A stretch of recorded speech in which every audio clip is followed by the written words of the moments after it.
need is one good disaster. Seriously. I hate to say it, but every time something really bad happens, like the last time when the swine flu came out, we had a huge spike on YouTube. And then from that, so many new users came, and our web stats, our site stats went way up through the roof. Now it's starting to level off. So now the next thing is going to happen, and you'll see it's going to go way up again. Double, triple, quadruple what we have today. Fortunately, now we have all the structures in place to deal with that. This is a good problem to have. It's a good problem, but we have to be cautious that we don't lose the qualities that make our mission so special and wonderful and a pleasure to be associated with. We always want to make sure that the people who come to us are treated fairly, are treated nicely, that we're a gentleman, that we are straightforward in our dealings, simple and careful, considerate of other people's feelings, considerate of their mental state and their emotional state. And sometimes, of course, there are going to be people that we just can't help, and we're going to have to ask them to go away.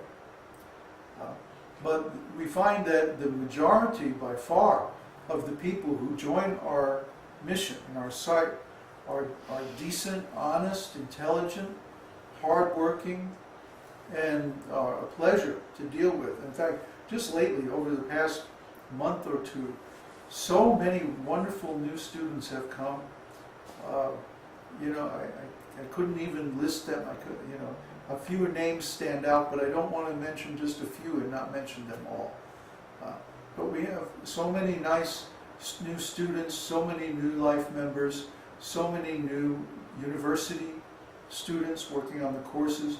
I think we're pushing now over 40 enrollments, and of course this is nothing. In the future it's going to be hundreds and thousands of students enrolled in these courses.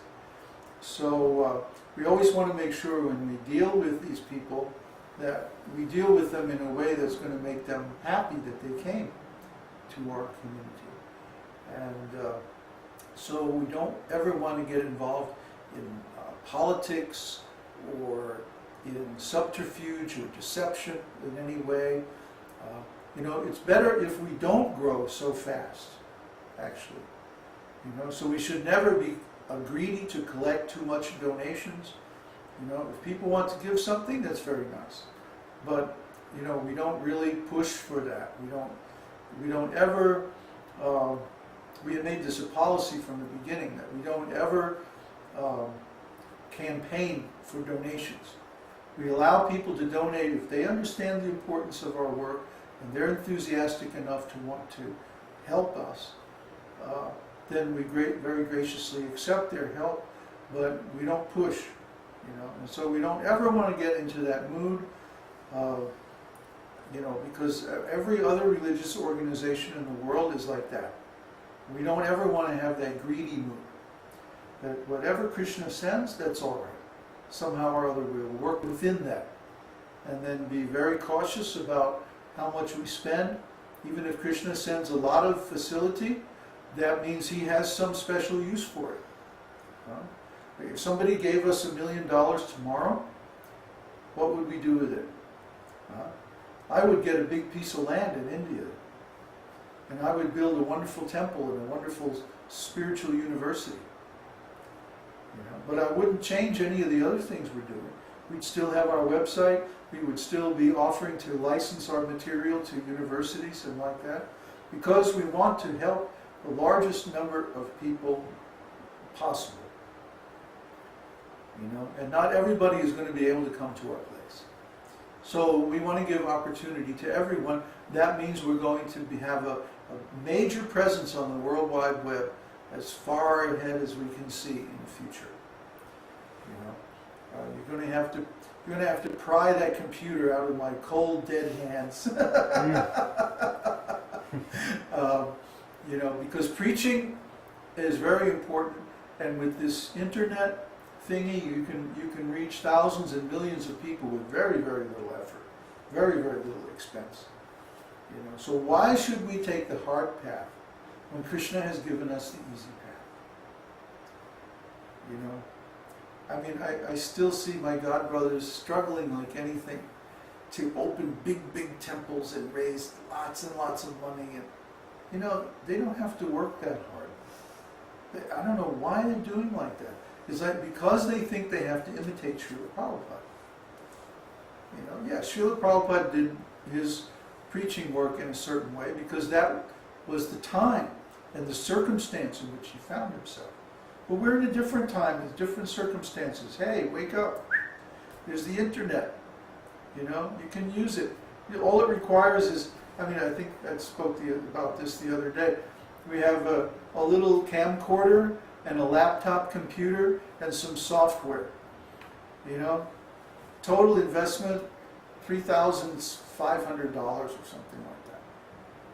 Even with our big professional camera, it's still only about $5,000 investment. And we can reach everybody in the whole world with these videos. So what's the need for big buildings and big this and big that? You get big problems. That's the thing. So then you go into firefighting mode and then you're lost. As soon as you have so many problems, it's really better to just close the door and go start all over again somewhere else. So our strategy is we don't ever want to get into all those problems. We don't ever want to get into having a responsibility for big buildings or big real estate or big anything. In the future we'll need resources to get through the troubles ahead. And I'm convinced that Krishna will provide those resources if we just continue doing what we're doing, which is preaching. As soon as you get out of preaching and into management and control and all this business stuff, then you've already lost. It doesn't matter how many nice big buildings you have, you've already lost because you're not preaching anymore.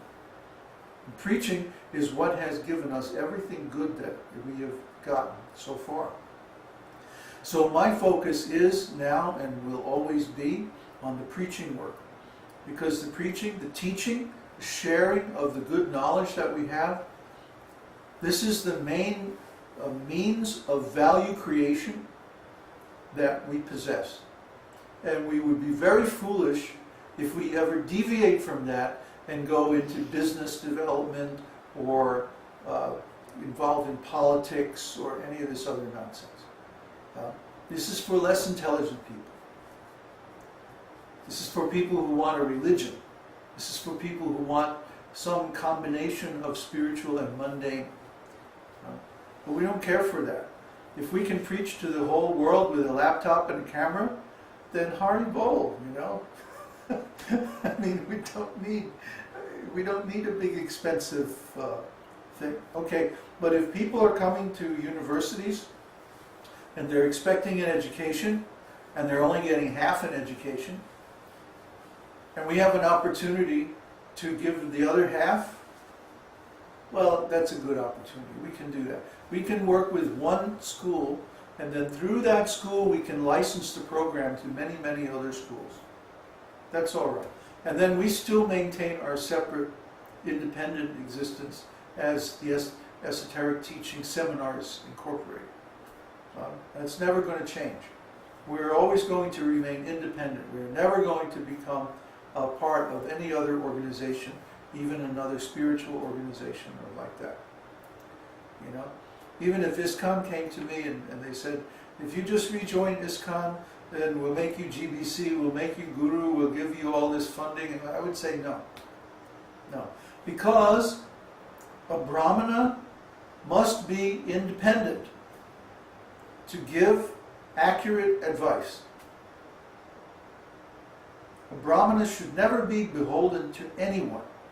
He should never accept control from anyone. Brahmana should only accept control and service of the Supreme Lord. That is the nature of a Brahmana. See? But these so-called Brahmanas in Kali Yuga, they sell out. We've seen the Brahmanas, you go to the temple and they say, oh, you want darshan? Okay, 10 rupees. Or 100 rupees, or whatever it is. And then they open, ding-a-ling-a-ling-a-ling, they open the curtain. Okay, ding-a-ling-a-ling, it's shut. Yeah. We've seen this. Yeah. And they call themselves followers of Chaitanya Mahaprabhu, Goswami, this, that. No, that's not Brahmana. Brahmana gives everything.